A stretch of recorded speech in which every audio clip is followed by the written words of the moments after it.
Magandang araw ng Sabado mga kaibigan. Update po tayo sa lagay ng ating panahon ngayong July 13, 2024. Pero bago tayong magpatuloy, huwag mo namang kalimutan muna mag-like and subscribe and pahit po ng notification bell para ma-notify ka sa lagay ng ating panahon. Maraming salamat po. So mga kaibigan, pumasok na po ang La Nina, etong tag-ulan. Ngayon po ang simula ngayong buwan po ng July. So forecast weather condition natin at hypnosis narito po, makinig po kayo mabuti. Ngayong araw po ng Sabado ay apektado po tayo ng hypnosis natin or ito pong hanging habagat southwest monsoon na nakakaapekto po sa ilang bahagi po ng eastern section po at western section ng Southern Luzon, Visayas at Mindanao. Pero pangunahan ko na kayo mga kaibigan, wala pa rin pong bagyo na pumasok po sa loob ng Philippine Area of Responsibility. But take note po, meron po tayong binabantayan ngayon na mga cloud cluster or kumpol ng kaulapan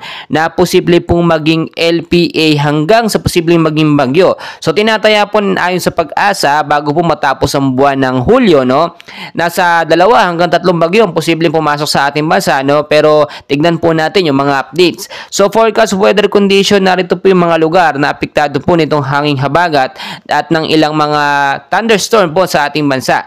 Sa area ng Mindanao, Western Visayas, Central Visayas, Palawan, Occidental Mindoro at Romblon, maulap po na panahon ang mararanasan dyan sa may bandang hapon. Mga isolated light rains to heavy rainfall naman ang posibleng maranasan din pagdating sa gabi. Kaya naman kung kayo lalabas na inyong mga bahay sa hapon at sa gabi, ugaliin magdala ng payong, jacket, kapote, panlaban po yan sa biglaan pong mga pag-uulan. Samantalang sa area naman po ng ilang bahagi ng ating bansa ay patuloy pa rin pong makakaranas ng mga ulap na panahon hanggang mga localized thunderstorm po or mga isolated light rains to heavy rainfall pagdating sa gabi. Dulot po yan ng localized thunderstorm dito sa ilang bahagi ng ating bansa.